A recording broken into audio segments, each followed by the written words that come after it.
विद्यार्थियों, हम पृथ्वी की आंतरिक संरचना का अध्ययन कर रहे थे। उसी श्रृंखला की निरंतरता में हम पृथ्वी की आंतरिक भाग में विद्यमान अन्य दो परतों के बारे में आज अध्ययन करेंगे। हम अब तक पृथ्वी की सबसे ऊपरी परत, जिसे हम क्रस्ट या भूपर्पटी के नाम से जानते हैं, उसके बारे में विस्तार से चर्चा कर चुके हैं। आज हम अन्य दो परतें, जिन्हें हम क्रमशः मेंटल और कोर के नाम से जानते हैं, उनके बारे में विस्तार से चर्चा करेंगे। मेंटल जो है वह पृथ्वी के दूसरे नंबर पर स्थित परत है और यह परत पृथ्वी के 70 किलोमीटर की गहराई से लेकर 2900 किलोमीटर की गहराई तक विस्तृत है। पृथ्वी के कुल आयतन का 83% भाग जो है वो मेंटल के द्वारा निर्मित होता है तथा पृथ्वी के कुल द्रव्यमान का 67% भाग जो है वो मेंटल के द्वारा धारण किया जाता है। मेंटल परत जो है वह क्रस्ट और क्रस्ट के बाद में एक असंबद्धता, जिसके बारे में हम आगे विस्तार से चर्चा करेंगे, मोह असंबद्धता से लेकर 2900 किलोमीटर की गहराई तक पाई जाती है। मेंटल के दो उपविभाग किए जाते हैं, अपर मेंटल और लोअर मेंटल, और ये दोनों एक दूसरे से काफ़ी अलग अलग विशेषताओं वाली है। अपर मेंटल जो है उसका घनत्व जो है वो 2.9 ग्राम पर क्यूबिक सेंटीमीटर से लेकर 3.3 ग्राम पर क्यूबिक सेंटीमीटर तक माना जाता है। और अपर मेंटल में ये माना जाता है कि अधिक ताप और दाब के कारण जो चट्टानें हैं वो ठोस अवस्था में ना होकर प्लास्टिक जैसी अवस्था के अंदर यहाँ चट्टानें पाई जाती हैं। जब भी ज्वालामुखी विस्फोट होता है तो अपर मेंटल का जो भाग है वहीं से लावा जो है, मैग्मा जो है, वह पृथ्वी की सतह पर आता है। और उस समय हम ये देख सकते हैं कि मैग्मा जो होता है वो एकदम तरल अवस्था में नहीं होता और एकदम ठोस अवस्था में भी नहीं होता, वह उन दोनों के बीच की अवस्था में होता है। तो ये माना जाता है कि अपर मेंटल जो है वो एकदम ठोस अवस्था में नहीं है, वह ना तो द्रव्य अवस्था है ना वह ठोस अवस्था है, वैसी अवस्था वाला मेंटल माना जाता है। लोअर मेंटल जो है उसका विस्तार दुर्बलता मंडल के बाद में शुरू होता है और यह ठोस अवस्था के अंदर माना गया है। लोअर मेंटल का जो घनत्व है वह 3.3 ग्राम पर क्यूबिक सेंटीमीटर से लेकर 5.7 ग्राम पर क्यूबिक सेंटीमीटर तक माना गया है। इस डायग्राम में आप ये देखिए कि ये जो क्रस्ट है, ऊपर का पार्ट है पृथ्वी के, अपर क्रस्ट और लोअर क्रस्ट, जिसके बारे में हम पढ़ चुके हैं। ये पृथ्वी का जो पार्ट है, यहाँ से लेकर ये 2900 किलोमीटर की गहराई तक का जो भाग है वह मेंटल के नाम से जाना जाता है। यानी पृथ्वी की सबसे बड़ी परत यदि इसे कहा जाए तो कोई अतिशयोक्ति नहीं होगी। इसके अंदर ऊपर का जो पार्ट है उसके अंदर ये मैग्मा का बहुत बड़ा सोर्स, जिसे मैग्मा चैम्बर भी कहा जाता है, यहीं से ज्वालामुखी उद्गार होता है और पृथ्वी के धरातल पर ऊपर लावा यहाँ से निकलता रहता है। लोअर मेंटल जो है उसमें चट्टानें बहुत अधिक दाब के कारण द्रव्य अवस्था में नहीं रह पाती, इसलिए ये माना जाता है कि लोअर मेंटल के अंदर जो है वह ठोस अवस्था पाई जाती है। इस मेंटल परत का जो निर्माण है वो सिलिकेट प्रकार की चट्टानों से होता है, जिनमें लोहा व मैग्नीशियम जैसे खनिजों की बहुत अधिकता होती है, जबकि क्रस्ट के अंदर इन खनिजों की इतनी अधिकता नहीं पाई जाती। वहाँ एल्यूमिनियम जैसे हल्के खनिजों की अधिकता पाई जाती है, जिसके कारण क्रस्ट का घनत्व काफ़ी कम है। यदि हम मेंटल परत का रासायनिक संगठन देखें तो मेंटल परत में 45% ऑक्सीजन, 21% सिलिकॉन और 23% मैग्नीशियम पाया जाता है। यानी OSM, ऑक्सीजन, सिलिकेट और मैग्नीशियम, इन तीनों से मिलकर मेंटल का निर्माण माना गया है। मेंटल में यदि हम तापमान को देखें तो ऊपरी मेंटल की जो बाउंड्री है वहाँ पर 200 डिग्री सेंटीग्रेड से लेकर 400 डिग्री सेंटीग्रेड तक तापमान रहता है। लेकिन जैसे जैसे हम गहराई में जाएंगे और जैसे जैसे हम लोअर मेंटल की तरफ जाएंगे और जब हम लोअर मेंटल की निचली सीमा यानी कोर और मेंटल की बाउंड्री सीमा तक पहुंचेंगे, वहां तक पहुंचते पहुंचते तापमान 4000 डिग्री सेंटीग्रेड तक हो जाता है। क्योंकि मेंटल के अंदर तापमान में बहुत अधिक भिन्नता पाई जाती है, उसके कारण यहाँ कन्वेक्शन मटेरियल सर्कुलेशन, जिसे हम सहवहनीय तरंगे कहते हैं, वह यहाँ चलती है। मेंटल में ये माना जाता है कि ये ठोस अवस्था में है, लेकिन इतने अधिक तापमान के कारण यहाँ जो खनिज पदार्थ पाए जाते हैं, सिलिकेट और मैग्नीशियम, वह एकदम ठोस ना रहकर थोड़े गलित अवस्था में द्रव्य अवस्था के अंदर आ जाते हैं, जैसा कि मैग्मा होता है, तो वह आसानी से उसके अंदर सर्कुलेशन हो सकता है, उसके अंदर गति संभव हो सकती है। इसीलिए मेंटल के अंदर माना जाता है कि सहवैनीय तरंगे चलती रहती हैं। उसी सहवैनीय तरंगे के कारण पृथ्वी जिन प्लेट्स से बनी है, जिन्हें हम प्लेट टेक्टोनिक के अंतर्गत पढ़ेंगे आगे जाकर, पृथ्वी की जो प्लेट्स है उनका जो मूवमेंट होता है, वो गति होती है, उसको संचालित करने में मेंटल का बहुत बड़ा योगदान है। इसी कन्वेक्शन करंट, इन्हीं सहवैनीय तरंगों के द्वारा जो मेंटल में उत्पन्न होती है, उसी के द्वारा प्लेट्स के अंदर जो मूवमेंट है वह हमेशा आता है। अधिक दाब की दशाओं के कारण मेंटल जो है उसमें बहुत कम मात्रा में भूकंपों की उत्पत्ति होती है। उन्हीं स्थानों पर भूकंप की उत्पत्ति होती है जहां दो प्लेटें एक दूसरे के नीचे आती हैं, जिन्हें सबडक्शन जोन के नाम से जाना जाता है।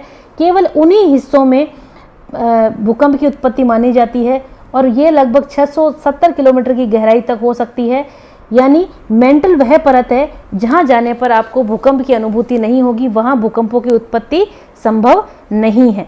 केवल सबडक्शन जोन ऐसे क्षेत्र होते हैं जहां के मेंटल के अंदर भूकंप उत्पन्न हो सकते हैं। इसके अतिरिक्त भूकंपों की उत्पत्ति हमेशा अपर मेंटल या क्रस्ट के लोअर पार्ट में ही मानी जाती है। पृथ्वी की तीसरी परत, जिसे हम कोर या हिंदी में जिसे हम अंतरतमय के नाम से जानते हैं, इस पृथ्वी के कोर को हम दो पार्ट्स में डिवाइड कर सकते हैं और इन दो पार्ट के डिवीजन का जो आधार है वह है उनकी रासायनिक और भौतिक विशेषताएं। सबसे पहले हम आउटर कोर के बारे में पढ़ेंगे, उसके बाद में हम इनर कोर के बारे में पढ़ेंगे। आउटर कोर यानी पृथ्वी के कोर के ऊपरी हिस्सा, उसे हम आउटर कोर के नाम से जानते हैं। आउटर कोर जो है वो इनर कोर के चारों तरफ उसको घेरे हुए है और 2900 किलोमीटर की गहराई से लेकर 5100 किलोमीटर की गहराई तक पाए जाते हैं। 2900 किलोमीटर की गहराई से लेकर 5100 किलोमीटर की गहराई तक जो परत पाई जाती है उसे हम आउटर कोर के नाम से जानते हैं। आउटर कोर का जो निर्माण है वह मुख्यतः लोहे के साथ निकल के मिक्सिंग के कारण हुआ है, मिश्रण के कारण हुआ है, जिसे हम स्वेश द्वारा वर्णित परतों में निफे के नाम से जानते थे। इस परत के अंदर जो हल्के तत्व हैं, हल्के खनिज हैं, उनकी मात्रा बहुत मामूली पाई जाती है। आउटर कोर तक पहुंचते पहुंचते दाब में इतनी अधिक वृद्धि हो जाती है कि जो चट्टानें हैं वह ठोस अवस्था के अंदर नहीं रह पाती हैं। इसलिए आउटर कोर को ये माना जाता है कि वह लिक्विड अवस्था में है, वह तरल अवस्था के अंदर माना गया है। आउटर कोर का जो घनत्व है वह 9.9 ग्राम पर क्यूबिक सेंटीमीटर से लेकर जैसे जैसे गहराई बढ़ती है वह 12.2 ग्राम पर क्यूबिक सेंटीमीटर तक बढ़ता चला जाता है। आउटर कोर का जो तापमान है वह 4400 डिग्री सेंटीग्रेड, जहां कोर और मेंटल की बाउंड्री है, वहां से लेकर जैसे जैसे हम गहराई में जाएंगे 6000 डिग्री सेंटीग्रेड जब हम इनर कोर के पास पहुंचेंगे वहां तक बढ़ता रहता है। इसलिए इसके ऊपरी भाग से लेकर निचले भाग तक जो है वह 4400 से लेकर 6000 डिग्री तक का तापमान पाया जाता है। डायनामो जो थ्योरी है वह ये सजेस्ट करती है कि आउटर कोर के अंदर जो कन्वेक्शन तरंगे चलती हैं, जो सहवैनीय तरंगे चलती हैं, वही पृथ्वी के मैग्नेटिक फील्ड का कारण है। और कॉरियोलिस इफेक्ट, कॉरियोलिस प्रभाव, जिसके बारे में हम आगे विस्तार से चर्चा करने वाले हैं, कॉरियोलिस प्रभाव के साथ मिलकर यह पृथ्वी का जो चुंबकीय क्षेत्र है उसका निर्माण करती है। क्योंकि यहाँ चट्टानें जो हैं वह तरल अवस्था के अंदर है, इसलिए उन चट्टानों में जो लोह तत्व विद्यमान है उसके कारण पृथ्वी के चुंबकीय क्षेत्र की उत्पत्ति मानी गई है। इस डायग्राम में आप ये देखिए कि ये जो कोर है ये इनर कोर का पार्ट है और ये जो बाहर का हिस्सा है यह आउटर कोर कहलाता है। आउटर कोर जो है वह तरल अवस्था के अंदर है और तरल पदार्थ के अंदर धाराओं की उत्पत्ति संभव है। इस बाहरी पूरे आउटर कोर के अंदर सहवैनीय धाराएं जो हैं वो इस प्रकार से गति करती हुई चलती हैं। चूंकि यहाँ ये जो धाराएं हैं वो पानी की नहीं है, यहाँ जो धाराएं हैं उसमें चट्टानें हैं और उन चट्टानों के अंदर लोह तत्व की मात्रा भी पाई जाती है। तो ये धाराएं जैसे जैसे चलती हैं पृथ्वी के घूर्णन के कारण और कोरियोलिस प्रभाव के कारण यहाँ चुंबकीय क्षेत्र उत्पन्न हो जाता है जो कि पृथ्वी का चुंबकीय क्षेत्र कहलाता है। पृथ्वी के केंद्र में स्थित जो परत है उसे हम इनर कोर के नाम से जानते हैं और इनर कोर का विस्तार जो है वो 5100 किलोमीटर की गहराई से लेकर पृथ्वी के एकदम केंद्र तक माना गया है। पृथ्वी के इनर कोर का जो निर्माण है वह ये माना गया है कि उसमें 80% भाग लोहे का और 20% भाग निकल का माना गया है।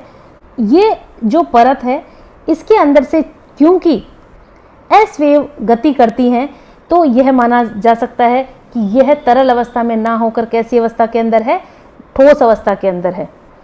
क्योंकि जब पी वेव बाहरी आउटर कोर को स्ट्राइक करती है तो वह थोड़ी सी अपनी दिशा को विचलित कर लेती है, लेकिन एस तरंगों की वापस से उत्पत्ति जो है वह यह सिद्ध कर देती है कि यह जो इनर कोर है वह सॉलिड अवस्था के अंदर है। क्योंकि एस तरंगें केवल और केवल सॉलिड माध्यम में से निकल सकती हैं, वह तरल माध्यम में विलुप्त हो जाती हैं। पृथ्वी के बाकी जो सतह है उसके घूर्णन के मुकाबले पृथ्वी का ये जो इनर कोर है वह थोड़ा सा ज़्यादा तेजी के साथ गति करता है, ज़्यादा तेजी के साथ घूर्णन करता है। इस सॉलिड इनर कोर के कारण जो कि बहुत ज़्यादा गर्म है और इसके अंदर लौह तत्व की अधिकता पाई जाती है, इसलिए यहाँ यह पृथ्वी का जो मैग्नेटिक फील्ड है, चुंबकीय क्षेत्र है, उसको हमेशा के लिए स्थिर रखने का काम जो है वह इनर कोर करता है। इनर कोर का जो घनत्व है वह ऊपरी सतह से लेकर पृथ्वी के केंद्र तक जाते जाते 12.6 ग्राम पर क्यूबिक सेंटीमीटर से लेकर 13 ग्राम पर क्यूबिक सेंटीमीटर तक पहुंच जाता है। पृथ्वी के आयतन की दृष्टि से यदि देखा जाए तो केवल 16% भाग जो है वह इनर कोर के द्वारा बनाया जाता है और आउटर कोर के द्वारा बनाया जाता है, जबकि संपूर्ण पृथ्वी के द्रव्यमान का 33% भाग इन दो कोर के द्वारा निर्मित होता है।